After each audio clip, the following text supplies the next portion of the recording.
welcome once again to the Adventures Travel Club show. Betty, we've had a lot of requests to go visit Russia again, and people want to see some of the footage when we were there, from the last trip that we took. I don't blame them. It was a really exciting trip, and I think the young flyer that flew in at Lenin's tomb has added to the excitement and intrigue of going to Russia. I think so, too. So tonight we're going to visit a little bit of Helsinki, Finland, and then we're going into Moscow, and I think that you'll enjoy it. So what do you say, let's pack our bags and on our way to the USSR. I understand that Finnair has a lot of flights from the East Coast that go to Europe and to Finland, but you don't have that many right now from the West Coast. Is that correct? That is correct. We have daily flights out of New York to Helsinki, and one flight a week only from Seattle, and one flight a week from Los Angeles. And the plans are to expand, but maybe next year, whenever we have the equipment. I see. Now, do you fly out of San Francisco and Seattle as well as Los Angeles? Not from San Francisco, only from Seattle and Los Angeles. I see. Now, we're going to be boarding the airplane here in a little bit, and can you tell me then what we're going to expect as far as what our route is going to be and how long we're going to be in the air? The average flight time is around 10 hours and 20 minutes. I haven't checked today's exact estimated time yet. It'll be around 10:16, I would assume. And we'll be flying near North Pole, not quite over it, and passing northern Greenland, and then over the northern Atlantic, northern Norway, and then head straight down to Helsinki. I see. About what time will it be Helsinki time when we arrive? It'll be 1:35 in the afternoon. In the afternoon. Okay. So we're gonna be there when it's daylight. Then is that correct? Right. The time difference is 10 hours, so that's why you almost spend 24 hours on the way. I see. Good. Let's find out a little bit more here about the station here at Los Angeles International Airport. How many people do you have that are working for Finnair here? All together, including me, we have 13, but I'm the only full-time.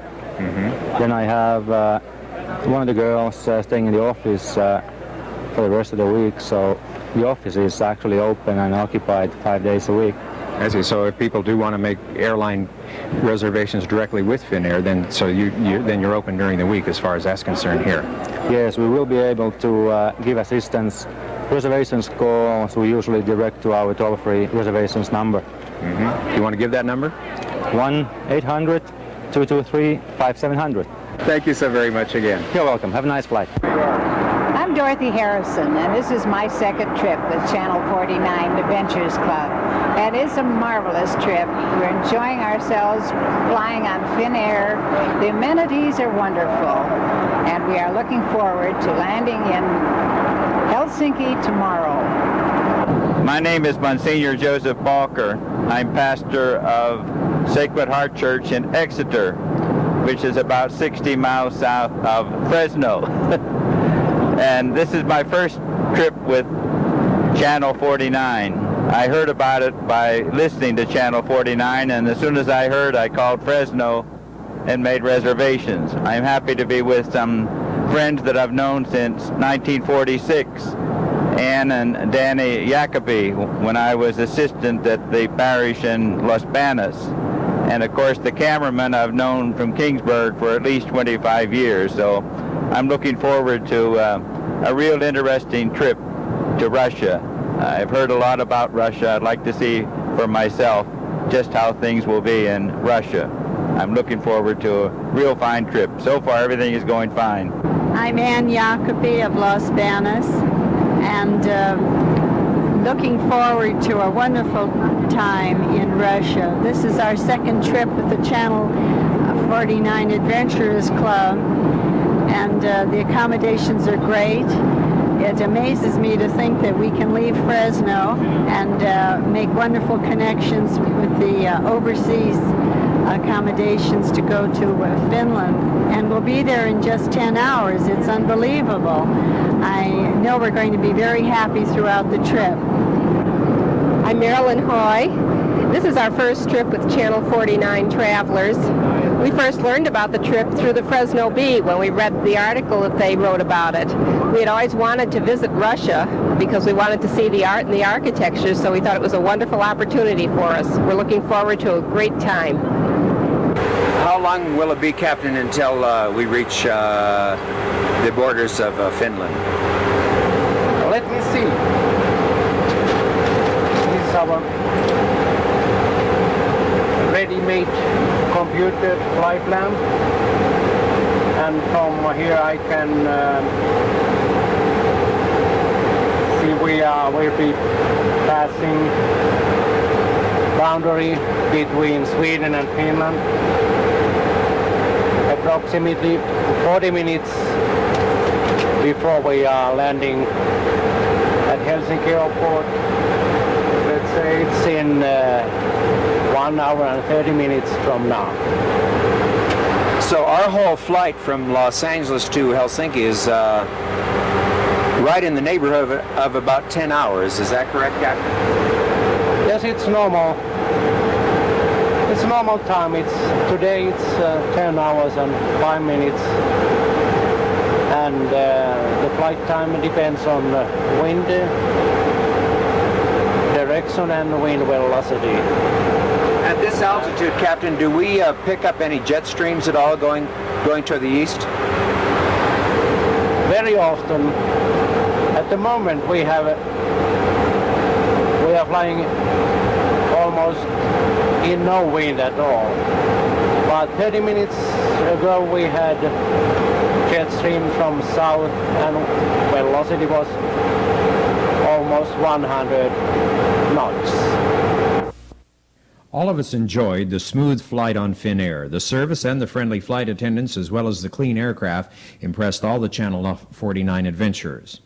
We quickly passed through customs after we landed and passport control, and then met Maria, our Finnish guide, who would be with us on the entire trip, both in Finland and in Russia. She is bright and very pleasant to be with. Her knowledge of both Finland and Russia was amazing.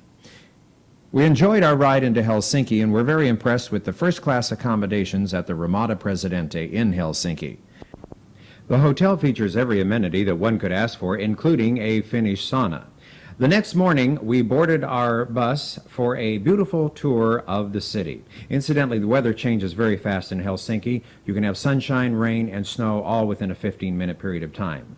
Maria explained to us that Finland has two official state religions, which are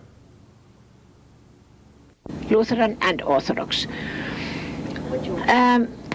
This is Greek Orthodox because our Orthodox Church belongs to the Patriarch of Constantinople. The Lutheran Cathedral sat high up over the city square, and the Orthodox Church was a little closer to the harbor, which is right next to the presidential palace that you see here on your left. And right across the street, you find an open-air market, which is right on the water's edge. You can find everything there from flowers, as you see here, from fresh fish, smoked fish, all types of things that people there in Finland would buy, as well as the tourists. You can see here that there are potatoes that are being sold, and when the other fruits and vegetables are in season, you will find those along the way here too. There are embroidered goods, and oh, there's a Channel 49 adventure right there. Can't wait to spend her money. And there is a woman dressed in her native Lap costume, as you see, and furs everywhere. What a bargain the furs were in Helsinki. Better than in Russia. Thank you. Whereabouts did you get the meat? From the farm. We buy from the farm.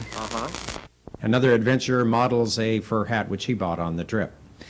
They take everything, including American Express, Bank AmeriCard, and Visa. So you can travel very lightly when you go to Helsinki and also into the USSR.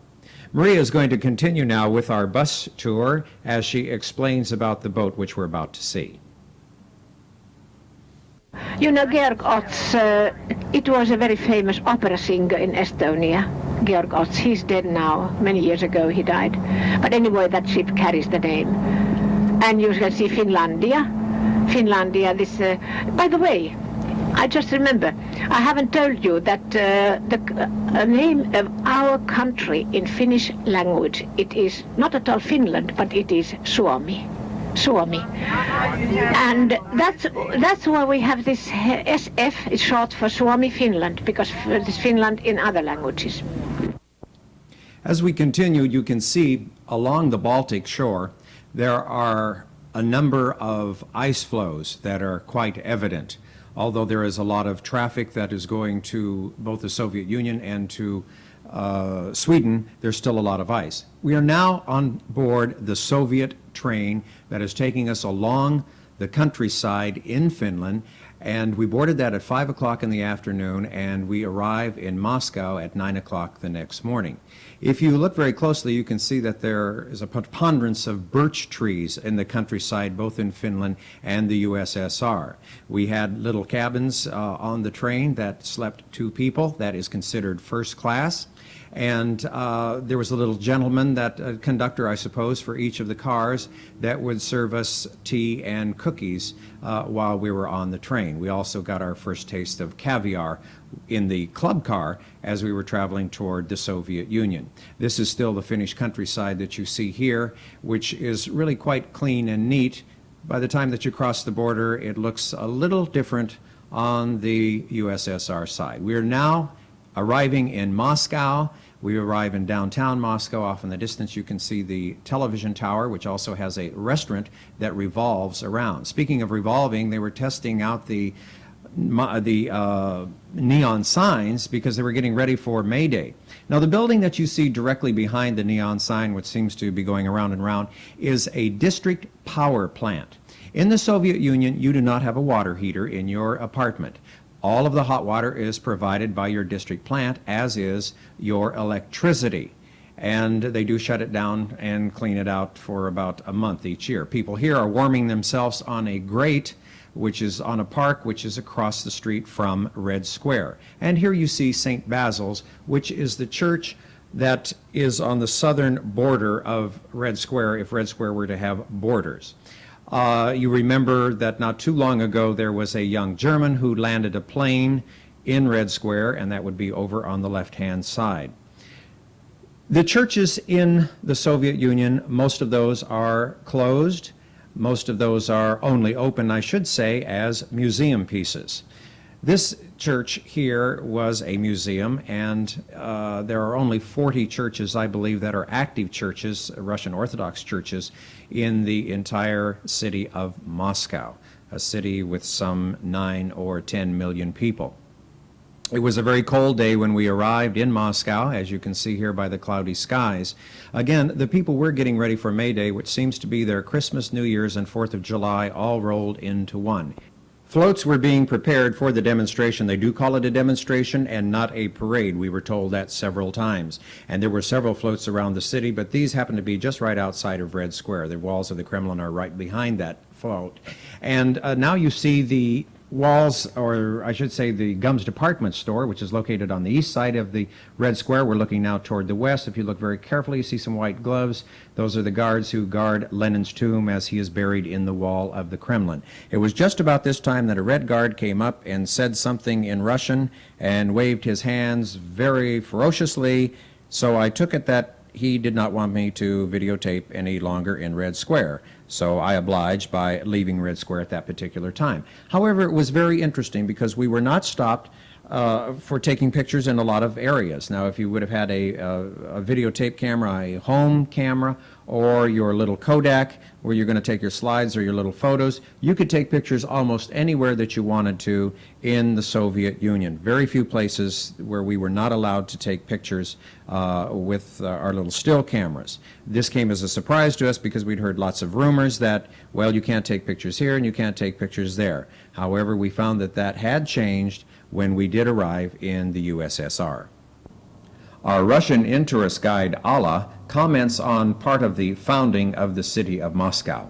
Well, here in 1147, on the steep bank of the Moscow River, the first settlement appeared when Russian Prince Yuri Dolgoruki sent an invitation to another prince of Novgorod-Seversky to come here and to have a feast at the top of the Borovitsky Hill.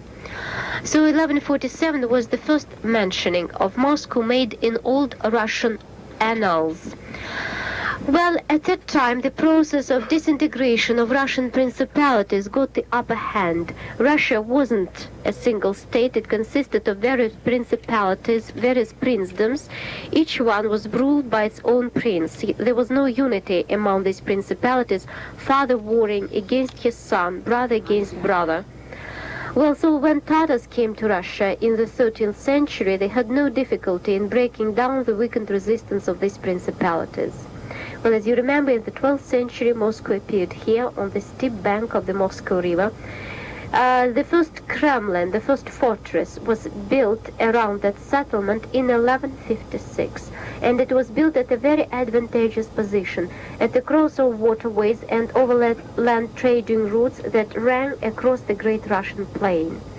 The Kremlin itself was built at the confluence of two rivers, the Moscow River and the Neglинная River, which joins the main stream near this bridge ahead of you. Well, and due to its advantageous position, the city grew and became rich very rapidly. Well, but the 13th century was the time when Tatars came to Russia, and Tatar Khan Batu came up to Moscow in 1238.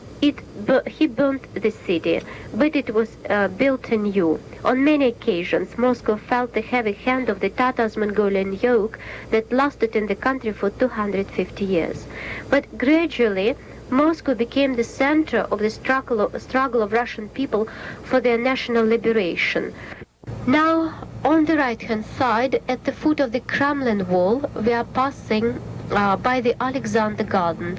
The Alexander Garden used to be the bed of the Neglинная River that flowed here freely, serving as a natural moat at the approaches to the fortress. When the fortress lost its military significance, the river was enclosed in conduits and driven underground. And the garden was laid out here by Russian architect Bavè in the 19th century.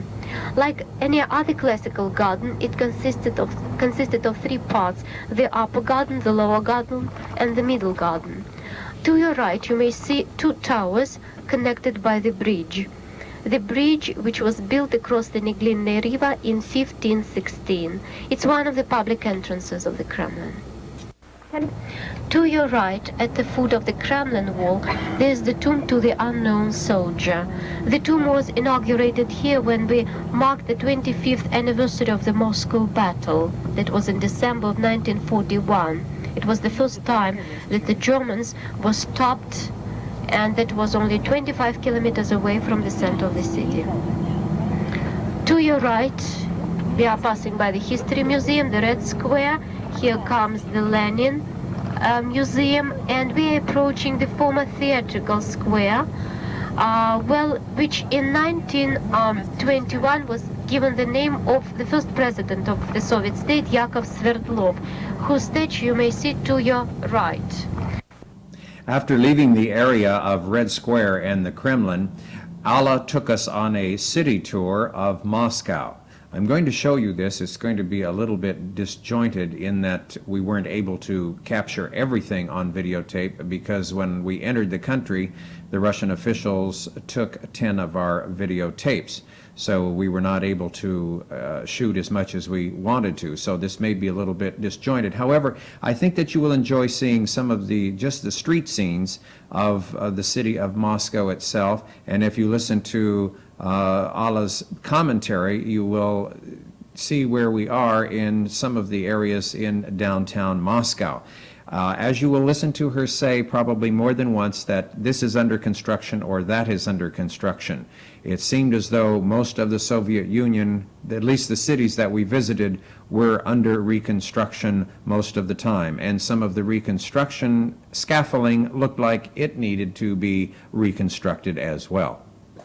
Yellow building to your right, to the left of the Bolshoi Theater, is the Central Children's Theater, the first children's theater built in the city in 1921. Today we have 6 children's theaters in Moscow. The green building to your right is the House of Trade Unions. Next to it there comes the building of the State Planning Committee. All plans for the economic development of the country are made up here. On the left-hand side, the Moscow Hotel. The Gorky Street used to be called the Tverskaya Street since it was connected with a highway leading to Tver. Nowadays it is called Kalinin. Buildings that you may see to your right, for example, this Central Telegraph building, which is now being decorated for the 1st of May, were designed in the 30s. The first floor of these apartment houses and office buildings are taken by different shops. This street used to be the shopping center of the city. On the left, the Central Telegraph building. Now I'd like to draw your attention to the street on the right-hand side. Now you will see a light olive building. This is the Moscow Art Theater, founded by Stanislavski, where the first plays by Chekhov and Gorky was staged, such as Cherry Orchard, Uncle Vanya, Seagull. The street on its way passes by some of the central squares. This is the Pushkin Square. It's the publishing center of the city. To your right, there's the statue to Alexander Pushkin, the Russian poet. Well, here you may see fresh flowers. People bring them here every day. He's the most favorite poet of Russian people. So I said it's a publishing square. The yellow building in front of you belongs to newspaper Labor of our trade unions. Now look to the right, there's the church of the 16th century here, called the Nativity Church. Then there's the drama theater to your right, named after the Young Communist League. It's also an experimental theater for our younger generation, from, let's say, the age of 15 till the age of 30. And now we are moving along the Chekhov Street, named after Russian writer Anton Chekhov. Well, you see the street is under reconstruction, but still, again, on the right-hand side, you may see the old houses of the 18th, 19th centuries. Our in-tourist guide, Alla, was with us on our entire visit throughout the USSR. This was the view from our hotel in Moscow, the Hotel Cosmos. The structure that you see on your right is the monument to the Russians' first attempt in outer space. The other small building is the entrance to the metro, and across the street from that was an 880-acre park and many exhibition halls that display most of the things that the Russians are proud of. I must say we were all very impressed as we had to take a bus tour through the 880 acres. This was the time when the entire city was getting ready for May Day. You can see a lot of reconstruction work that's going on, not just for the particular May Day celebration, but that is going on continually throughout the country. But here I think that the workers were trying to spruce up this building just a little bit, as visitors would be coming from not only all over the world, but from many of the areas within the USSR itself. And this is one of the places that they would be visiting on their trip. Good morning.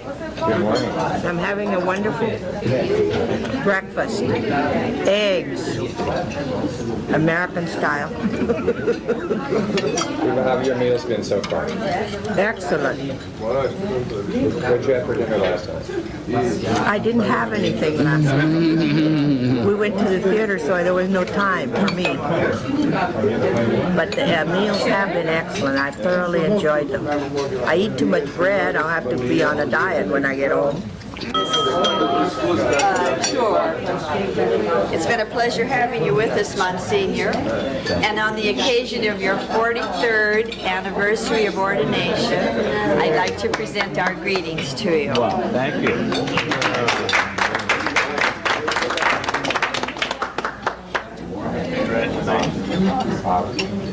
Thank you very much. Would you read it, please, Monsignor? It's certainly our pleasure to have this chance to say sincere congratulations on this very special day. We hope the years before you bring you more success in all the things you're counting on to give you happiness. Moscow, Russia.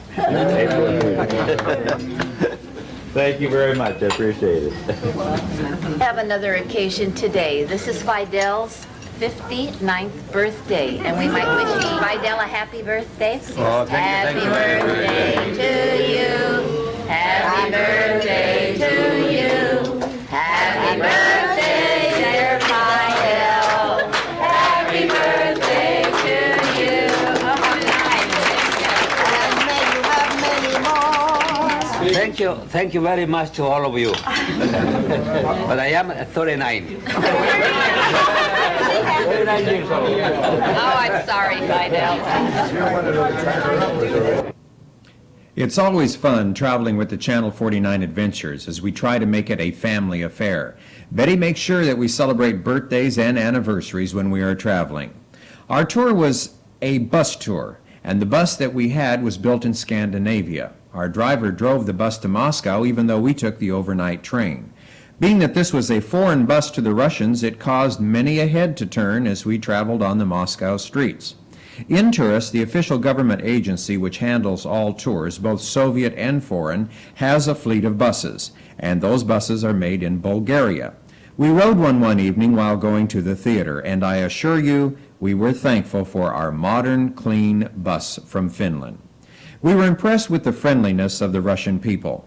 During one of our visits with an Intourist guide, she stated that the Russian people now do have money to spend, but nothing much to spend it on. This is one reason that you see people lining up for consumer goods in the cities. People stand in line to buy almost everything. In reading some of Mr. Gorbachev's speeches, he has spoken recently and many times on the subject of poor workmanship and poor quality of Russian goods. Most of the new modern hotels that you see in the cities are designed and built by Scandinavians or by West Germans. Our rooms were very comfortable and very nicely appointed. Each Intourist hotel has many restaurants, swimming pools, saunas, and some even have a bowling alley. Well, Betty, that was kind of fun, wasn't it? Yep, reliving it makes it exciting. Want to go again. Do we have another trip scheduled for Russia at all? I haven't got it really on the itinerary, but I'd be so happy to schedule another one if anybody out there is interested in going. I'd really be happy to schedule. That's great. Let me know. That's great. We've had 2 trips now to the Soviet Union, and for those of you that might have an interest in it, give Betty a call, and she can give you the itinerary that we had before, probably the one that we'll, take again. I think it would be the same, just exactly the same. Hey, that's it for this evening. We'll see you next time. See you next